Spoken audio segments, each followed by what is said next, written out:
जय श्री राधे, जय श्री राधे। आप सभी को इंडिपेंडेंस डे की बहुत बहुत गणतंत्र दिवस की आपको बहुत बहुत शुभकामनाएं। आपके जीवन में बहुत सारी खुशियों का आगमन रहे। प्रभु की माता की आपके जीवन में हमेशा कृपा बनी रहे, ऐसा मेरा प्रभु से वंदना है, मेरी उनसे अनुग्रह है, मेरी उनसे विनती है कि आप सबके घर में सुख शांति समृद्धि और मंगलता बनी रहे। आपके घर में कभी अलक्ष्मी का वास ना हो, आपके घर में सदा लक्ष्मी विराजितवान रहे, ऐसा मेरी प्रभु से वंदना है। आज इंडिपेंडेंस डे है। भारत के प्रति प्रेम और भारत के प्रति सम्मानता संपूर्णता बनी रहे, ऐसा हम सब का ये योगदान होना चाहिए। हम ऐसा कोई कार्य ना करें जिससे हमारे भारत का अखंड रूप भाग खंडित हो और हम किसी प्रकार से भारत में सहयोग योगदान ना दे पाए। हमारे जो फौजी भाई हैं बॉर्डर पर डटे हुए हैं और अपनी भारत की अखंडता प्रभुता को बनाए हुए हैं, हम सभी का ये योगदान होना चाहिए कि भारत का कोई किसी भी प्रकार से अनित ना कर सके, ऐसा हम सबको अपनी सरकार का, भारतवर्ष का प्रसाद उद्धव करना चाहिए। हमारी आइडेंटिटी है हमारा देश, हमारा राष्ट्र ध्वज। इसलिए किसी पार्टी को न देखकर हमें सिर्फ अपनी प्रभुता, अखंडता और देश की अखंडता के बारे में भाव प्रतिभाव से निमित्त होकर, एकजुट होकर भारत माता की प्रदसेवता का ध्यान रखना चाहिए। ओम प्रदसाधयं विनो प्रवे नमः कर्मानित्य प्रभुविते शरणागताय नितमुक्तिभ्यं नमामि देवोश्वरेश्वराय प्रदक्षिणाभ्याय प्रदो प्रवे शतसक्षत्रवे वनो प्रवः अन्त्रोरतारभ्यं त्रमुक्तिवः श्रीसाधयं प्रवे मनः। ओम श्रीमद्भगवद्गीताय तृतीयोऽध्याय मध्यांतर आरम्भं करोति। श्रीमद्भागवत गीता का हमारा तृतीय अध्याय चल रहा है। श्रीमद् भागवत गीता के माध्यम से श्री कृष्ण और अर्जुन के माध्यम से हमें ये ज्ञान प्राप्त हो रहा है कि जीवन हमें किस प्रकार से जीना चाहिए, क्या करना चाहिए, क्या उचित है, क्या अनुचित है। दूसरा, क्या बुद्धि, शुद्ध बुद्धि क्या है, ज्ञान बुद्धि क्या है, कर्म बुद्धि क्या है, कर्म क्या है, निमित्त मार्ग क्या है, ये सब का हमें ज्ञान प्राप्त होता है। ये प्राणी इंद्राय मनसायभ्यम निभ्यातेशायत्र च अर्जुन कामिंद्रियो कर्म योग भक्तम शाय सत्र विशस्यते। किंतु हे अर्जुन, जो पुरुष मन से इंद्रियों को वश में करके अनासक्त हुआ समस्त इंद्रियों द्वारा कर्मयोग का आचरण करता है, वह श्रेष्ठ है। सारी इंद्रियों को वश में कर कर्मयुक्त होकर जो कर्म करता है, जो भी कर्म है मनुष्य का, क्या मनुष्य का कर्म है, जो इंद्रियों को वश में करके, जिसके मन में काम, लोभ, मद, अहंकार, घृणा, ईर्ष्या का कोई भाव नहीं है, जो स्थिर पुरुष है, जिसकी इंद्रियां स्थित हैं, जिसने मेडिटेशन योग के द्वारा अपनी इंद्रियों को वश में किया हुआ है और जो यथाव्रत कर्म करता है, पुत्र का कर्म, पिता का कर्म, पति का कर्म, अपने पुत्र प्रतिभाव का कर्म जो नित्य भाव से करता है, वही श्रेष्ठ पुरुष माना गया है। जैसा मन है वैसा ही शरीर और वैसा ही आपके मुखारविंद पर प्रकट होना चाहिए। नियतम कुरु कर्मत्वं कर्मजयो शुहाक्रमणं शरीरत्राणि चानते शस्यान प्रसद्यो न कर्मण। तो शास्त्र विदित कर्तव्य कर्म कर, क्योंकि कर्म ना करने की अपेक्षा कर्म करना श्रेष्ठ है। कर्म ना करने से तेरा शरीर निर्वाह भी सिद्ध हो जाएगा। कर्तव्य कर्म, शास्त्र विदित कर्म कर, जो शास्त्रों में विदित है वो कर्म करना चाहिए मनुष्य को। शास्त्रों में विदित, किसी के कहने से नहीं, जो शास्त्रों में विस्तारित विदित है, जो शास्त्रों में लिखा हुआ है, यथाव्रत कर्म करना चाहिए हर किसी को। और जो शास्त्र विदित कर्म करता है उसको कर्म का प्रभाव प्राप्त हो जाता है। यथा कर्माणि नित्रंसे लोकसयो कर्म बंधनम तद्धर्व कर्मम तकोन्तये मुकसंतम समाचरः। यज्ञ के निर्मित किए जाने पर कर्मों से अतिरिक्त दूसरे कर्मों में लगा हुआ ही मनुष्य समुदाय कर्मों से बांधता है। इसलिए हे अर्जुन, तू आसक्ति से रहित होकर उस यज्ञ से निर्मित भली भांति कर्तव्य कर्म कर। एक कर्म यज्ञ है। सबका सार भगवान श्री कृष्ण कहते हैं कि अपनी 5 कामेंद्रियों को, अपनी 5 ज्ञानेंद्रियों को और 11वें मन को जो भी मनुष्य सच्ची श्रद्धा भाव से निमित्त होकर उसको बांध देता है, अर्थात उसको कंट्रोल नियंत्रण कर लेता है, वही श्रेष्ठ पुरुष है, वही कर्तव्य कर्म के मार्ग पर चल सकता है। सुनने में आपको छोटी बात लग रही होगी, लेकिन ये बहुत ही महत्वपूर्ण और बहुत ही प्रखंड है। क्योंकि 5 काम इंद्रियां हैं, 5 ज्ञानेंद्रियां हैं, 11वां है मन। मन आपको अचित्त नहीं रहने देता, हमेशा आपको कन्वित्र करता रहता है, आपको भटकाता रहता है। हमें चाहिए कि हम मन को स्थिर करें, अपने 5 काम इंद्रियों को, ज्ञान को, विदित को स्थिर करके अपने कर्तव्य मार्ग पर निष्ठुर रूप भाव से विरक्त रहे और चलते रहे। यही हमारा कर्तव्य, मनुष्य देह की प्राप्ति। मनुष्य देह को पाकर कोई भी मनुष्य अगर श्रद्धा भाव विभक्त होकर अपने कर्तव्य का निर्वहन नहीं करता तो इस लोक को छोड़ो किसी भी लोक में उसको कोई जगह प्राप्त, स्थान प्राप्त नहीं हो सकता। इसलिए अपने कर्तव्यों का निर्वहन करें, भगवान की भक्ति करें, साध्य करें और अपने कर्तव्य को निर्वहन करके अचिंत्य भाव से भगवान की भक्ति यथावृत्त करते रहें, जिससे आपका कल्याण होगा।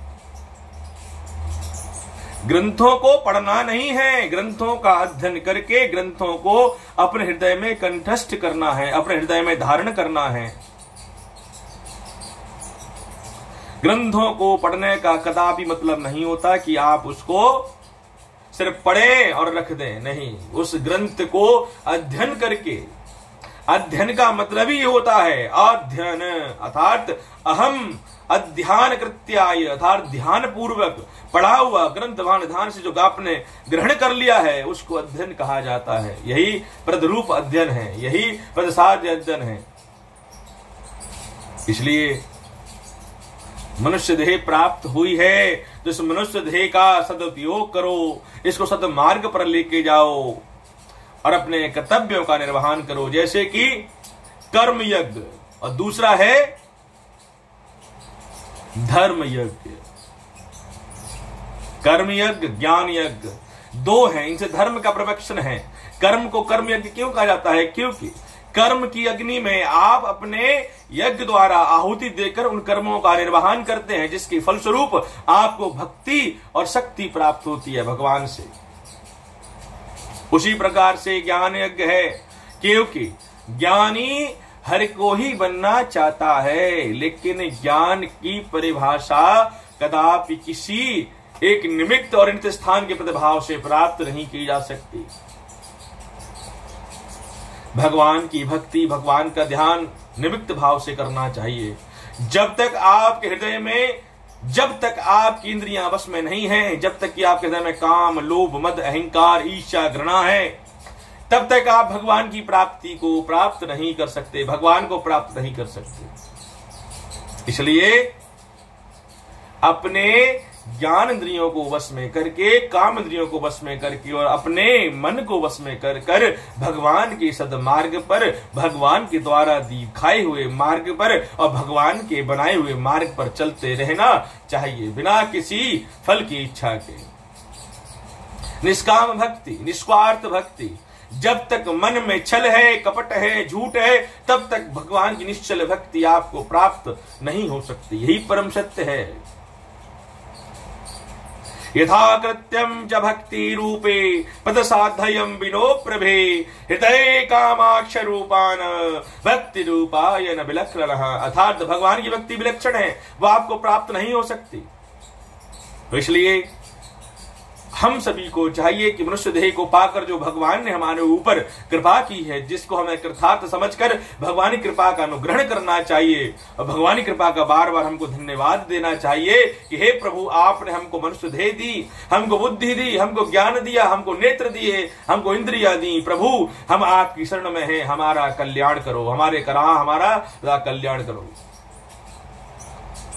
जब भगवान से हम इस प्रकार का ध्यान करते हैं, इस प्रकार का करबंधन मांगते हैं, तो भगवान की अनुकंपा अवश्य हमको प्राप्त होती है।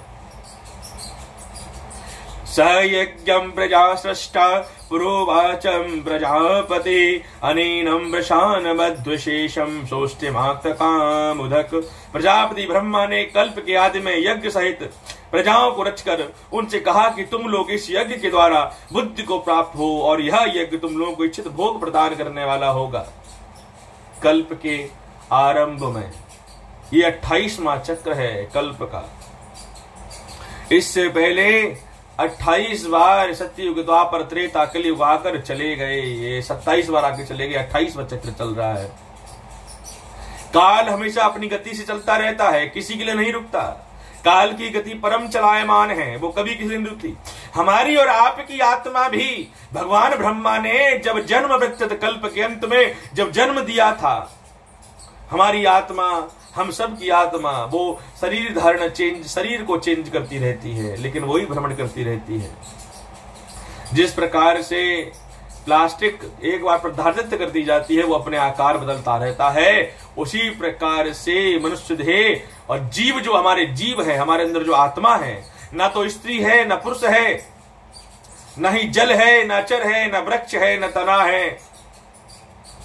वो हमेशा अपने कर्मों के अनुसार, शरीर क्या है, माध्यम है कर्म करने का, और आत्मा क्या है, आधारभूत है।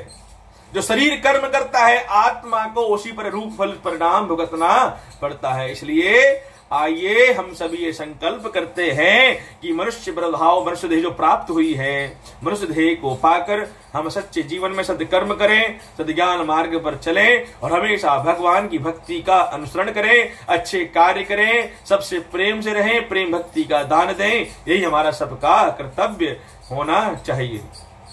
देव्या भवानाथ भातेनभ्यम ते देवा भवन्तु वः परस्त्रभ्यं महाश्रेय परवस्तवान स्थितः। तुम लोग इस यज्ञ के द्वारा देवताओं को उन्नत करो और देवता तुम लोग को उन्नत करेंगे। इस प्रकार निस्वार्थ भाव से एक दूसरे को उन्नत करते हुए तुम लोग कल्याण को प्राप्त हो जाओगे। भगवान कहते हैं कि जब आप यज्ञ करते हो, यज्ञ का फल देवताओं को प्राप्त होता है। देवताओं को जब फल प्राप्त होता है, देवता यथावृत प्रसन्न होकर आपको भक्ति और आपको शक्ति और आपके घर में धन धान्य की प्राप्ति का भाव प्रदान करते हैं। लेकिन निस्वार्थ होना चाहिए, उसमें कोई स्वार्थ नहीं होना चाहिए। इंद्रा भोगान्ति भादेव दाभ्यभ्यान दज्ञ भविताय त्रिदत्राय भवा भुक्तम श्रीस्त्रीनवी भवचः ममः। यज्ञ के द्वारा बढ़ाए हुए देवता तुम लोगों को बिना मांगे इच्छित भोग निश्चित ही देते रहेंगे। इस प्रकार उन देवताओं के द्वारा दिए हुए भोगों को जो पुरुष उनको बिना दिए स्वयं भोगता है, वह चोर कहलाता है। जब देवता जब यज्ञ करते हैं, दान करते हैं, तो देवता का भाग आपको प्राप्त होता है और वो भाग हमेशा बांटकर करना चाहिए, नहीं तो आप चोर कहलाओगे। दान और भोग का उपभोग सबको बांटकर ही करना चाहिए, सिद्ध कर्म है। अगर आप सिद्ध कर्म नहीं कर सकते, भगवान की भक्ति करना और भगवान की भक्ति को समझना, दोनों में बहुत ही प्रभाव अंतर होता है। भगवान की भक्ति करना बहुत सरल है, लेकिन भगवान की भक्ति को करना और उसको समझना और करना बहुत ही कठिन है। क्योंकि भगवान की भक्ति हम सब सोचते हैं, सुबह प्रातः काल मंदिर जाते हैं, लोटा छोड़ते हैं, घंटा बजाते हैं, भगवान की भक्ति अटेंडेंस लगा दी और हमारा कार्य पूरा हो गया। नहीं, ऐसा नहीं। जब तक आपके हृदय में मन मैल है, कामुकता है, ईर्ष्या है, भेदत्रता है, तब तक भगवान की भक्ति आपको प्राप्त नहीं हो सकती। इसलिए आप सभी से मेरा यह अनुग्रह है, मेरी प्रार्थना है कि आप कहीं पर भी रहो, आप ग्रंथों का अध्ययन अवश्य करो। ग्रंथों का अध्ययन करने से आपको कोई भी भ्रमित नहीं कर सकता, क्योंकि आप ग्रंथों में जो विदित बात है उसको तोड़ मड़ोड़ के, जितने भी बड़े बड़े संत हैं, जितने बड़े बड़े लोग हैं, आप पता नहीं कर सकते कौन पाखंड कर रहा है, कौन सत्य के साथ में है। उसका प्रतिभाव और उसका अनुभव आप तभी कर सकते हैं जब आप ग्रंथों का अध्ययन करेंगे और ग्रंथों में लिखित विदित बातों को अपने जीवन में उतारेंगे, तो स्वतः आप ज्ञानी बन जाएंगे, श्रेष्ठ पुरुष बन जाएंगे। आपके जीवन का अध्ययन मात्र निमित्त हो जाएगा। आपको ये ज्ञान प्राप्त होगा कि मुझे जीवन में करना चाहिए और क्या नहीं करना चाहिए। प्रसाद भक्ति यही परम शक्ति है। मेरा तो दायित्व है आप सबको बताना, बाकी आपका कर्तव्य है उसको करना या न करना। मैं तो प्रतिभाव बता सकता हूं, लेकिन करना तो आप ही को पड़ेगा। इसलिए आप सब लोग देखिए क्या करते हैं, अपने पापों को दबाते हैं और अपने पुण्यों को उजागर करते हैं। आज मैंने भगवान का रुद्राव, आज मैंने भगवान को 56 भोग लगाया, आज मैंने भंडारा किया, आज मैंने 1.25 किलो की बर्फी बांटी, आज मैंने 1.25 किलो के प्रसाद बांटे। इस तरह के प्रभाव से क्या करते हैं, करेंगे इतना और गाएंगे इतना। अहम सर्वेश्व नास्ति च मनुष्यश्च देव प्रदक्षिणे अद्यभ्यामं प्रदामुक्ति चर्चाय रूपम चराचरे। अर्थात आप और मैं जीवन में कुछ नहीं कर सकते, हम तो एक निमित्त माध्यम हैं। करने वाला तो ऊपर परमेश्वर बैठा है, जो हमें ज्ञान देता है, हमें सद्बुद्धि देता है कि हम उसको तद्भात कर्म कर सकें। आरती आती है, लोग आरती भी गाते हैं, लेकिन आरती का मतलब किसी को नहीं पता है। चौमू मंदिर नरसिंह धाम मंदिर है, वहां प्रातः काल में सुबह 7 बजे से लेकर 9:30 बजे तक मैं वहां उपस्थित रहता हूं। संकीर्तन रहता है और उसके बाद में भक्ति चर्चा चलती है। मैं लोगों से पूछता हूं कि इसका मतलब क्या है, जो आप कर रहे हो इसका मतलब क्या है। उनको मतलब ही पता नहीं है। हम भोजन करते हैं तो उसका मतलब हम पता होता है कि भोजन करने से हमारा पेट भरता है। उसी प्रकार से भगवान की अगर कोई आप भक्ति करते हैं, अगर उसके बारे में आपको अगर पता नहीं है, तो ऐसी भक्ति करने का कोई भी साध्य प्राप्त नहीं किया सकता।